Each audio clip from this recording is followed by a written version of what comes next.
YouTube, Kurt Curtis. In today's video, I'm going to be doing a book review for Becky Lynch's book, Becky Lynch, The Man, Not Your Average Girl, written by herself, no ghostwriter as far as I understand.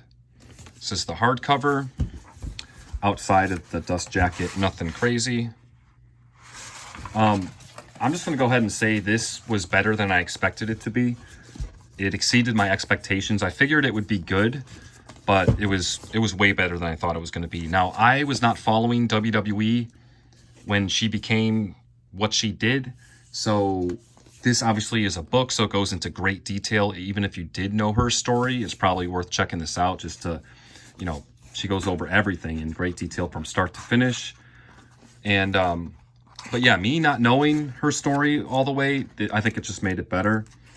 And it does a good job of explaining everything. The book kind of reads like a fiction book, just like one giant story start to finish. And I honestly think that if she wanted to, go into like fiction writing after her wrestling career, I think she would have a legitimate shot, because the way she like structures the chapters and stuff kind of leaves it on cliffhangers at the end. And when I was reading this, the only reason I stopped at any point was because of other obligations. Like I either had to go to sleep or had to go to work or something like that. I probably could have read this whole thing in a couple sittings.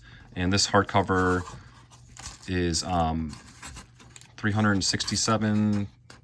68 pages if you include about the author.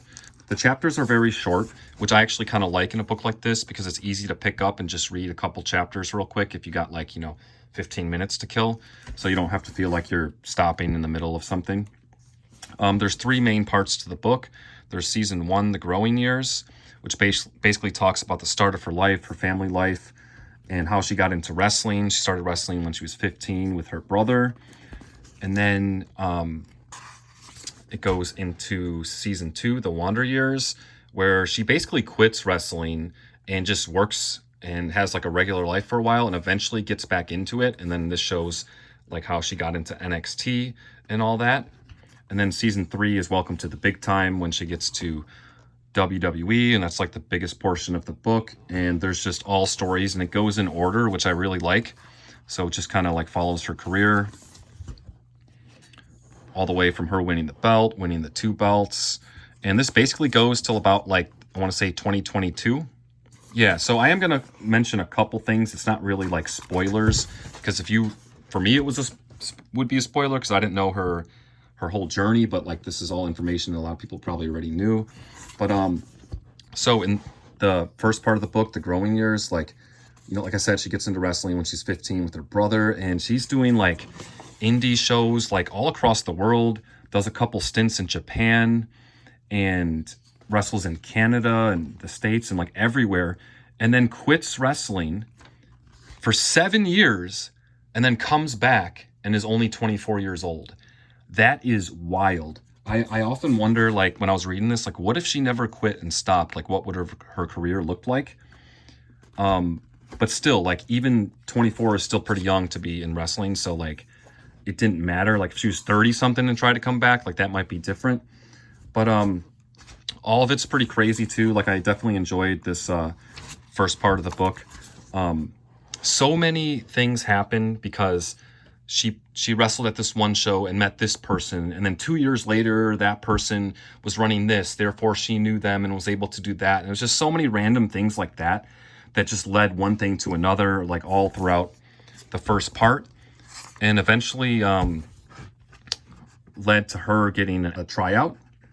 Over here, page 137, the tryout.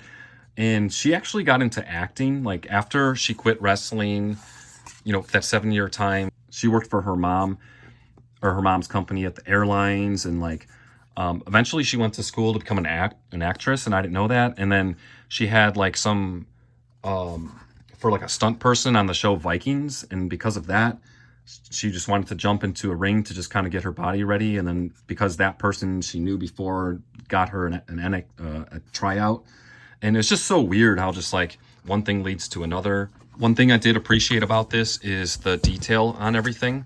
I've read wrestling books in the past and even a lot of band biographies and stuff like that, and the thing I want to know most about is like how they actually made it to like the big leagues, or how a band got famous, or how a wrestler got big. And oftentimes in these books they leave out like all the small details of that, just like, oh, next thing you know, there was all these people at the show and all that. And it's just like, no, I want to know how it happened.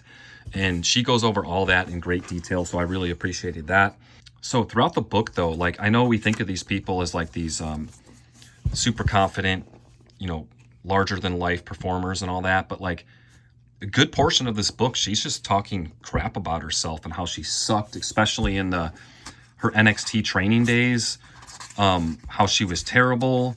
And she had been wrestling all over the world, and there was women that literally never wrestled in their life at the Performance Center, and they were, doing way better than her and all that. And maybe it's just her being humble and stuff, but like the way she describes it, if you didn't know what her career was, you'd be like, yeah, she never made it. She just talks so bad about herself so often in this book, at least in the early and mid stages. Towards the end, maybe not so much, but it's just crazy to think. If you read this, obviously the people, in WWE saw something in her, otherwise they would not have kept her around. So maybe she was over exaggerating here and there. But it was just like, for a while, it was just like, damn, man, just like, it's just talking crap about herself so often in it. But maybe it was justified. I'm not really sure. Maybe it was just a way to kind of motivate her to do better. Once she gets to WWE, still, like, it goes into some of the stuff backstage. I guess she sometimes had issues with the booking and the storylines and stuff, and she butted heads with some of the writers here and there. More so later in her career, once she was main event status, and I guess could do that. But like, it's all fixed. It's just a story. It's a fake belt. It's a fake story. But like these performers, like, I can completely understand. They get made in a segment that they look bad, and then like she'll be crying backstage, or other people will be crying because this made her look like crap, or like they didn't like the story and all that. And it's just kind of interesting to see all that, and it's understandable from where they're coming from. But at the same time, it's just like, I don't know, it's probably harder to understand if you're not actually doing it. Let's see, anything else I want to mention? Yeah, I did like the early years, probably the best, but I didn't know any of her story really, so the whole book was pretty enjoyable. And I did appreciate that it just went in direct order, talking about everything. You kind of just got to follow her career all the way through until like COVID, and even a little bit after that. She does include lots of stuff with Seth Rollins and how she met him. And there's basically like a little side arc to this whole book. Like she'll throw in a chapter talking about Seth, and then a little bit later throw in another chapter. So it pretty much shows like how their relationship formed throughout the years, just by like her throwing it in the chapters in the appropriate time where it happened. And so it's almost like a little love story in the background of all the wrestling and all that as well. And yeah, she's obviously still going, so this made me appreciate her a little bit more, gain my respect a little bit. The book is easy to follow, it's easy to read. In the middle, you got a little picture section. We got some color photos in the middle, so that's kind of cool when they do that. And yeah, overall, it was really good, really enjoyable book. I'm going to be trying to read all the new wrestling books as they come out. Karrion Kross is supposed to have one that comes out in August, so pretty soon. After that, Natalya is supposed to have one that comes out in October. And there's supposed to be an AEW like first 5-year history of AEW book in November. So those will be the next ones I'll be checking out. And Saraya has a book out already, and I actually have that one in hand, so I'll be reading that one next. But yeah, if you're a fan of Becky Lynch, you probably have already read this, but you definitely want to read it. If you're not and you just enjoy wrestling books, this is a good one. I really did enjoy it. Like I said, I don't really know much about Becky, just what she's been doing the last couple of years, and this goes into great detail and explains everything about her entire life, basically, and career. And it reads really nice. When you're reading it, you don't want to put it down. Yeah, nothing but good things to say about this book. I appreciate you guys watching. As always, until next time.